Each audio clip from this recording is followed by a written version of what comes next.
Arquetipos e inconsciente colectivo. Carl Jung. Sobre los arquetipos de lo inconsciente colectivo.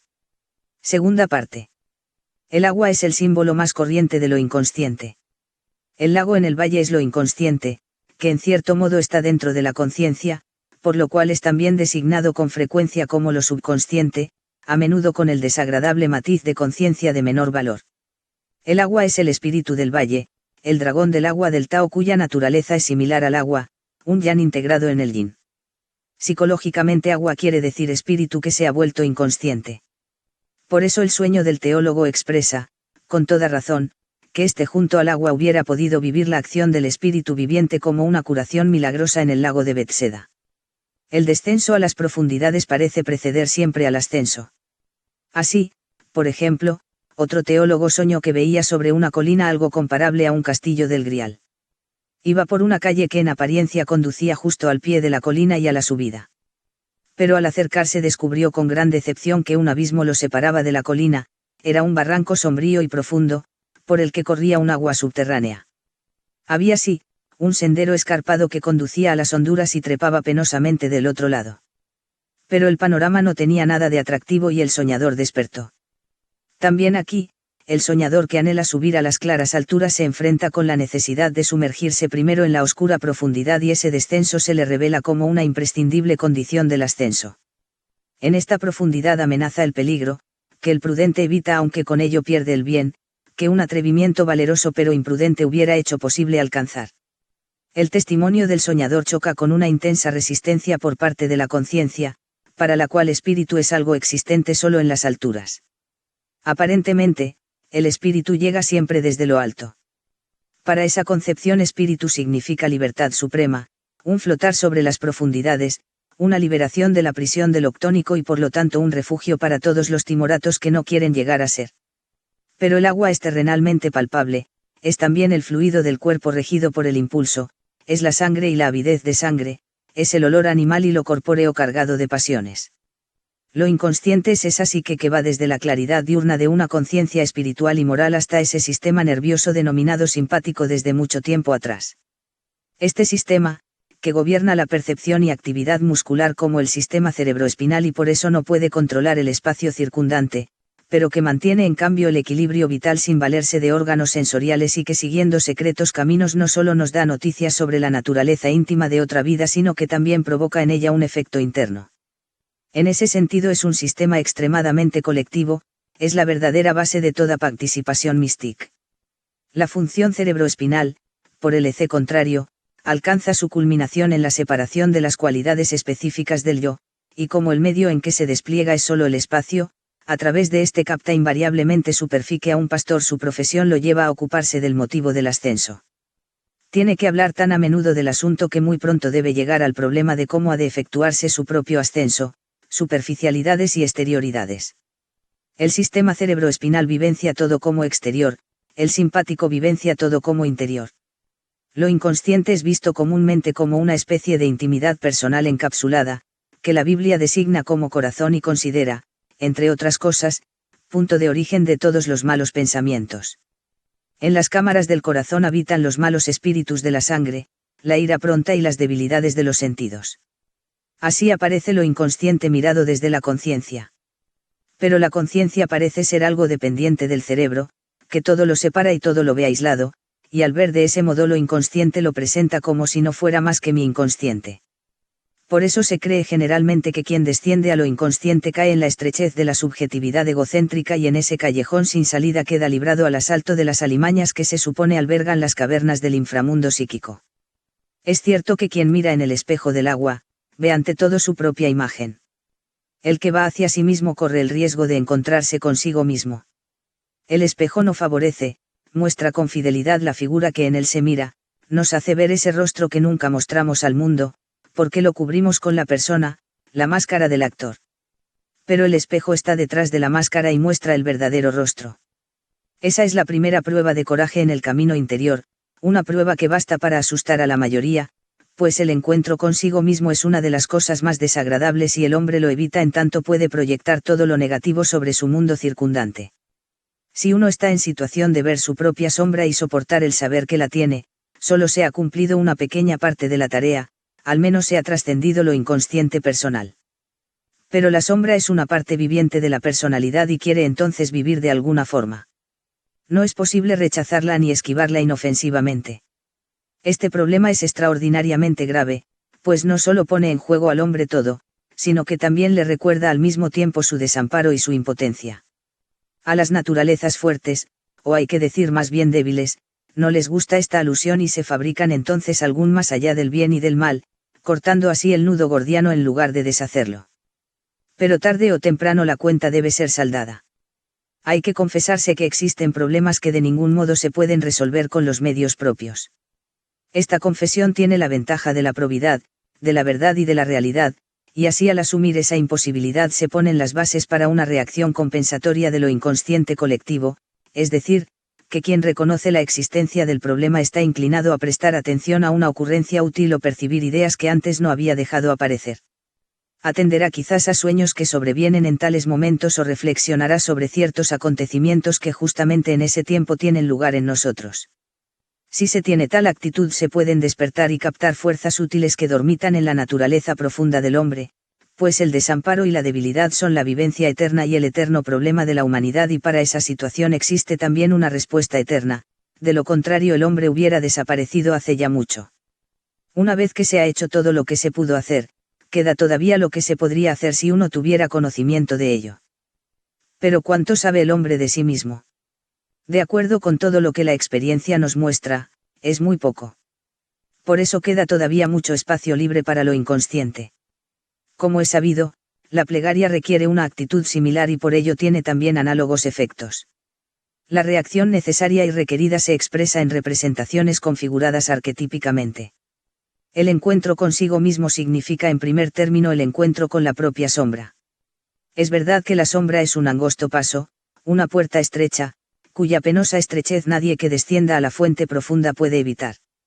Hay que llegar a conocerse a sí mismo para saber quién es uno, pues lo que viene después de la muerte es algo que nadie espera, es una extensión ilimitada llena de inaudita indeterminación, y al parecer no es ni un arriba ni un abajo, ni un aquí ni un allí, ni mío ni tuyo, ni bueno ni malo. Es el mundo del agua, en el que todo lo viviente queda en suspenso, donde comienza el reino del simpático, el alma de todo lo viviente. Donde yo soy inseparablemente esto y aquello, donde yo vivencio en mí al otro y el otro me vivencia como yo. Lo inconsciente colectivo es cualquier otra cosa antes que un sistema personal encapsulado. Es objetividad amplia como el mundo y abierta al mundo. Soy el objeto de todos los sujetos, en una inversión total de mi conciencia habitual, en la que siempre soy un sujeto que tiene objetos. Allí estoy en tal medida incorporado a la más inmediata compenetración universal, que con toda facilidad olvido quién soy en realidad. Perdido en sí mismo es una buena expresión para caracterizar este estado. Pero este sí mismo es el mundo, o un mundo, si una conciencia pudiera verlo. Por eso hay que saber quién es uno. Pero apenas nos toca lo inconsciente ya somos inconscientes, pues nos volvemos inconscientes de nosotros mismos. Este es el peligro primordial que el hombre primitivo, que tan cerca está todavía de ese pleroma, conoce instintivamente, y ante el cual siente terror. Su conciencia es todavía insegura y vacilante, es todavía infantil y apenas despunta sobre las aguas primitivas. Fácilmente puede barrerla una ola de lo inconsciente, y ese hombre olvida entonces quién era él y hace cosas en las cuales ya no se reconoce. Por esa causa temen los primitivos las pasiones incontenidas, ya que en ellas desaparece con facilidad la conciencia y puede tener lugar la posesión. De ahí que los esfuerzos de la humanidad se dirijan siempre al fortalecimiento de la conciencia. A tal objetivo sirvieron los ritos, las representaciones collectives, los dogmas, todos ellos fueron diques y muros levantados contra los peligros de lo inconsciente, los perils of the soul. Así resulta que el rito primitivo consiste en invocación de los espíritus, exorcismo, conjuro del mal presagio, propiciación, purificación y producción analógica, es decir mágica, del acontecer benéfico. Estos muros levantados desde los tiempos primitivos sirvieron más tarde como fundamentos de la Iglesia. Y cuando los símbolos envejecen y se debilitan son también estos muros los que se desmoronan. Entonces suben las aguas y catástrofes sin límite sobrevienen a la humanidad. El jefe religioso al que llamaban el teniente gobernador loco de los indios pueblos de Taos me dijo una vez, los americanos tendrían que dejar de estorbar nuestra religión, pues cuando ella desaparezca y nosotros no podamos ayudar al sol, nuestro Padre, a hacer su camino por el cielo, entonces, antes de 10 años, algo verán los americanos y el mundo todo, el sol ya no saldrá más.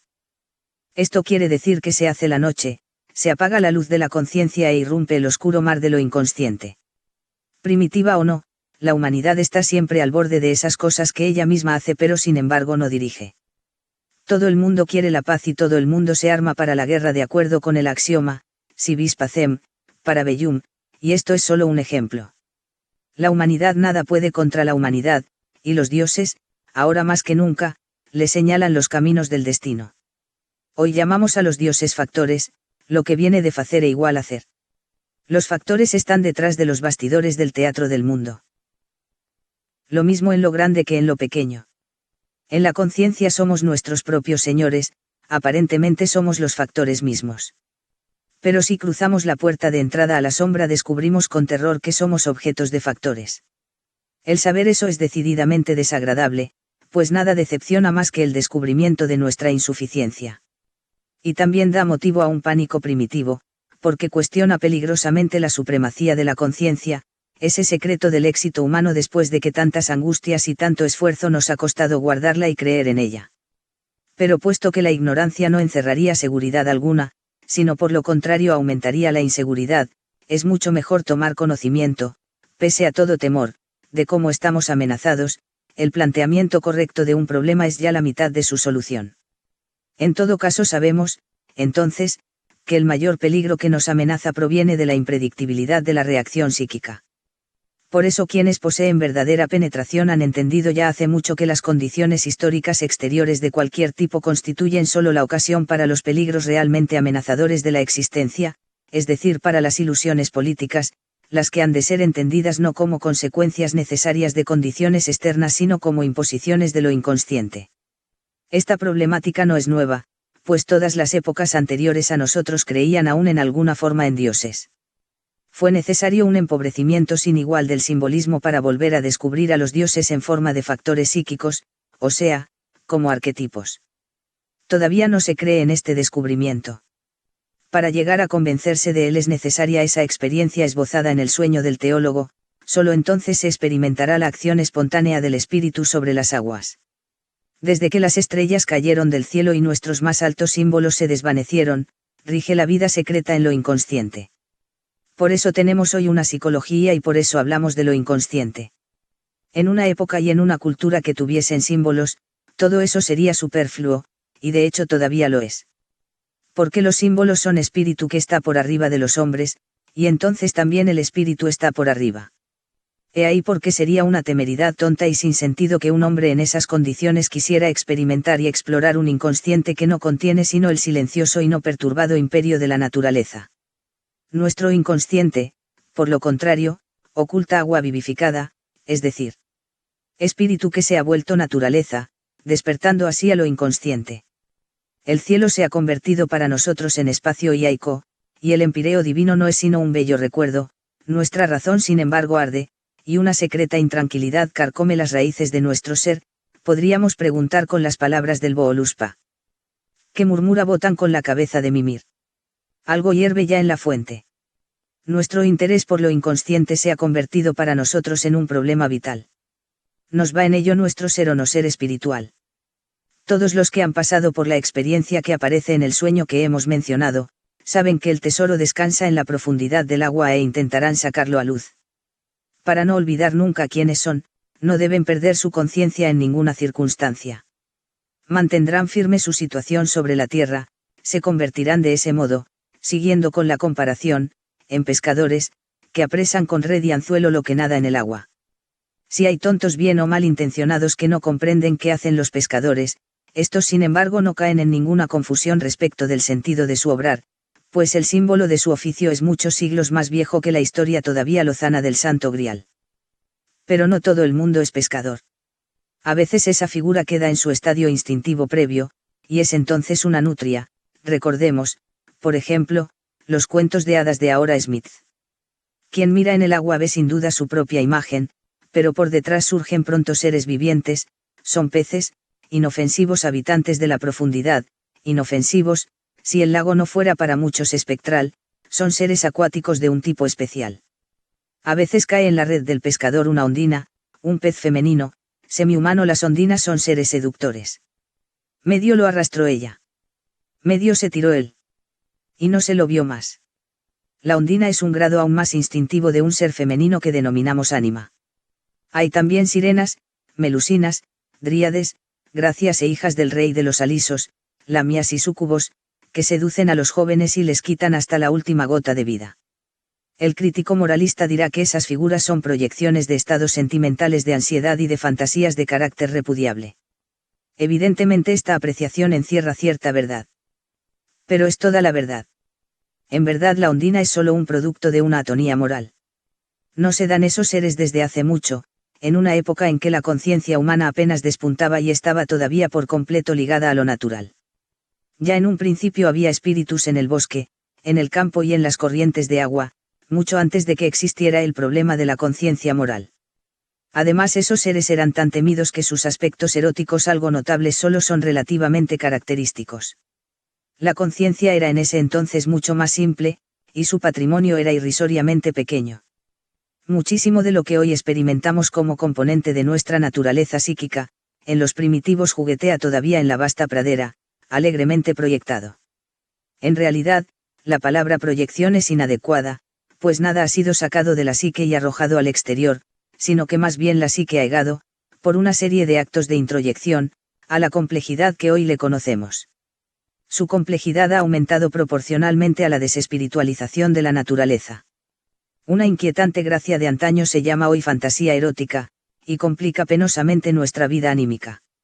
No se hila al encuentro como una ondina, es además como un súcubo, tiene muchas figuras y se transforma como una bruja y muestra una insoportable autonomía, impropia de un contenido psíquico. A veces provoca fascinaciones, que pueden hacer frente al mejor exorcismo, y estados de angustia más intensos que los que cualquier aparición del diablo podría causar. Es un ser bromista que con múltiples transformaciones y disfraces se nos cruza en el camino, nos da todo tipo de chascos, nos causa ilusiones felices y desgraciadas, depresiones y éxtasis, pasiones incontenidas, etc. Ni siquiera en el estado de introyección racional pierde la ondina su carácter travieso. La bruja no ha dejado de preparar su filtro de amor y de muerte, pero su veneno mágico se ha refinado convirtiéndose en intriga y autoengaño, resultando así invisible pero no menos peligroso. Pero, ¿cómo nos atrevemos a llamar ánima a esa sílfide? Ánima quiere decir alma y designa algo muy maravilloso e inmortal. Pero eso no siempre fue así. No hay que olvidar que este tipo de alma es una representación dogmática que persigue el fin de conjurar y atrapar algo inquietantemente espontáneo y vivo. La palabra alemana Seele, alma, tiene, a través de la forma gótica saigualó, un parentesco muy cercano con la voz griega ololok que quiere decir agitado, móvil e irisado, algo así como una mariposa que se bambolea a vida de flor en flor y vive de miel y de amor. En la tipología gnóstica el hombre psíquico es inferior al hombre espiritual, y finalmente existen también almas malas que deben arder en el infierno para toda la eternidad. Asimismo, el alma por completo inocente del recién nacido que no ha recibido el bautismo está sin embargo privada de la visión de Dios. Entre los primitivos es hálito de vida, de allí ánima, o llama. Bien dice una palabra del Señor no canónica, quien está cerca de mí, está cerca del fuego. En Heráclito el alma en su estadio supremo es ignea y seca, porque OPSYCH tiene muy cercano parentesco con hálito fresco, significa respirar, soplar, y O significan frío, fresco, húmedo. Un ser animado es un ser vivo. El alma es lo vivo en el hombre, lo vivo y causante de vida por sí mismo, por eso insufló Dios un hálito viviente en Adán para hacerlo vivir. El alma, con astucia y juego engañoso, arrastra a la vida la inercia de la materia que no quiere vivir. Convence de cosas increíbles para que la vida sea vivida. Está llena de trampas para que el hombre caiga, toque la tierra, y allí se enrede y se quede, y de ese modo la vida sea vivida, igual como ya Eva en el paraíso no pudo dejar de convencer a Adán de la bondad de la manzana prohibida. Si no fuera por la vivacidad y la irisación del alma, el hombre se hubiera detenido dominado por su mayor pasión, la inercia. Un cierto tipo de racionalidad es su abogado, y un cierto tipo de moralidad le da su bendición. Pero el tener alma es el atrevimiento de la vida, porque el alma es un demonio dispensador de vida, que juega su juego élfico por debajo y por arriba de la existencia humana, y por ello dentro del dogma es amenazado y propiciado con penas y bendiciones unilaterales, que van mucho más allá del mérito que puede alcanzar el hombre.